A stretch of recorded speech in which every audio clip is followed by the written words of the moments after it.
Делегацијата на Демократската унија за интеграција имаше многу значајна средба со генералниот секретар на НАТО.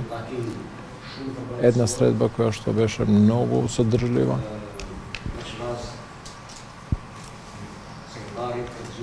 При што генералниот секретар на НАТО ги пренесе пораките или подобро кажано мислењето на алијансата кој што тој ја представува во врска со ситуациите во регионот.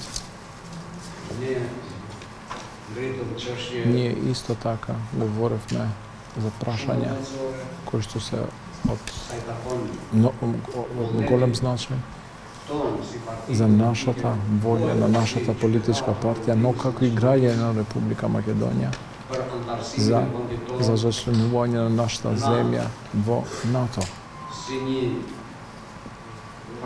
Како еден процес кој што е многу значаен за зајакнување на мирот, стабилноста, безбедноста на нашата земја, не само на нашата земја, туку и на регионот воопшто. И во овој повод му се заблагодарив на генералниот секретар за придонесот кој што НАТО го има дадено во последните 16 години во правец на реформите во земјата, но и во правец на имплементација на Охридскиот мировен договор. НАТО има дадено придонес и ние сме многу благодарни за нивната улога и ова се автентичните зборови кои што ми ги пренесов на господин Столтенберг, дека НАТО има историска улога во чувањето на територијалната целост и на спасувањето на земјата од можна трагедија пред 17 години. И НАТО има готовност, има волја да го почитува, да ја почитува волјата на мнозинството на граѓаните на Република Македонија. Исто како што тоа го кажа пред пратениците, истото го кажа и на средбата што имавме билатерално, дека се уште има место за знамето на Македонија и за земјите кои што изразуваат волја и нивното знаме да вее на слободните јарболи во седиштето на НАТО. Но нашата земја треба да пронајде прифатливо решење во првично кажано за прашањето со името и спорот што го имаме со Грција во однос на ова прашање, и НАТО не охрабрува да најдеме решење, но не навлегува во решението или во предлозите на било какво решење за името кое што страните би требало да го постигнат за време на преговорите. Исто така, НАТО очекува од нас храбро да делуваме во правец на реформите во земјава, и не само што тие се неопходни да имаме реформи во земја за зачленување во земјата во НАТО, но тоа е исто така неопходност и постојано барање од нашите граѓани, но не обврзуваат и нашите програми кои што ги имаме за реформи. Борба без компромис кон корупцијата и организираниот криминал, затоа што не можеш да бидеш земја членка на НАТО имајќи проблеми, слични такви проблеми, кои што исто така придонесуваат кон незадоволството на нашите граѓани кои што ние ги представуваме. Ова беа клучните поенти од средбата што имавме. Ова што ви го кажав, било што ви интересира, може да прашате. Господин Ахмети, кој е ставот на ДУИ по вчерашната одлука на председателот Иванов да не го потпише указот на законот, кој што знаеме и видовме денеска генералниот секретар на НАТО Столтенберг го поздрави неговото носење. И дали, да се надобразам само да го може, дали кога ќе се врати законот во процедура, ДУИ ќе дозволи да биде усвоен амандман, или пак дали вие ќе поднесете некаков амандман? Оптимист. Nunca che mi veio preto vendimin e Zotit Ivanov, edhe pse Zoti Ivanov одлуката на господинот Иванов не очекувавме. Имаше шанса господинот Иванов да го поправи имиджот пред неговите сограѓани, кои што не се малку, а тоа се албанците. Но за жал тоа тој не го направи и секако дека процедурите веќе ги знаете за сите вас, дека законот повторно ќе се врати на пленарна седница во Собранието на Република Македонија и волјата на мнозинството пратеници е овој закон да помине успешно на следната седница. Амандманите бидејќи не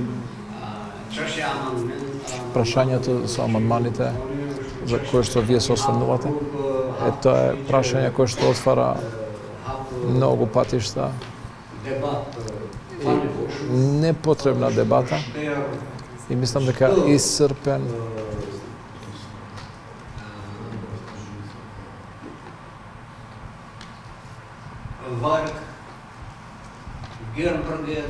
секоја буква на Уставот на Република Македонија е исцрпена кога го подготвувавме и го предлагавме овој закон. И секој делување во тој правец на отварање на теми кои што всушност ја бремеат ситуацијата, мислиме дека е непотребна. Дали се консултираат албанците за името? Секако дека албанците ги имаат своите представници легални и легитимни и ние како дел од екзекутивната власт сме во тек со сите работи кои што се развиваат во земјава и во тоа прашање.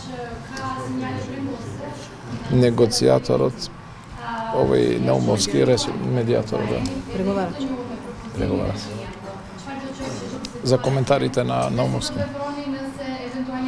Како ќе делувате вие ако нема некој компромис, затоа што веќе вие неколку децени го ветувате тоа. Да кажам искрено, јас бев загрижен од загриженоста на представникот на Република Македонија во Њујорк и тој ги истакна својата загриженост без да се консултира воопшто ниту со пратениците, ниту со органите кои што имаат одговорност за да ја однесат, да ја предводат земјата политички и да решаваат значајни политички теми кои што барат решение. Вчера на Алсов кажавте дека и во Делчево и во Струмица, доколку отиде албанец, ќе може да збори на албански јазик. Без најверојатно ќе треба да се најде преведувач во тие општини, а од друга страна вашиот коалиционен партнер го негира исто.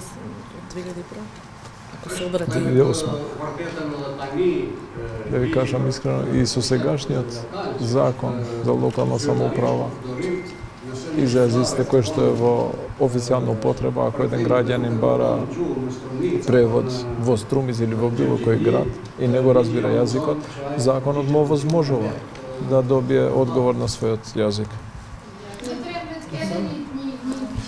Дечко, и сега законот е овозможува и стариот. Тоа што го прашуваш.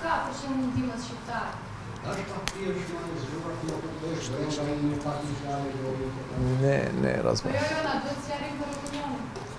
Ни треба, вика, објаснување за јавност. Он направи даде една изјава без да се консултира за вас со институциите кои што носат одлуки во земјава за многу значајни прашања.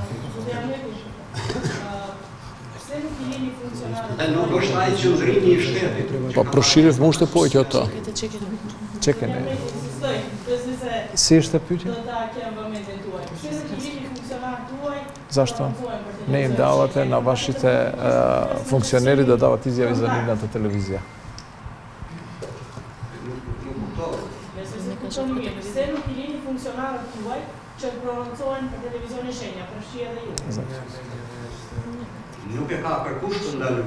На никого не му е забрането. Ја не знам дека има некаква одлука во Демократската унија за интеграција Но, лично, можам да ви дадам одговор дека вие сте едностранни. И колку што се однесува до мене и на политиките што ги прави мојата партија. Вие сте, треба да бидеме сите внимателни и да имаме почит, да имаме взаемен почит еден кон друг.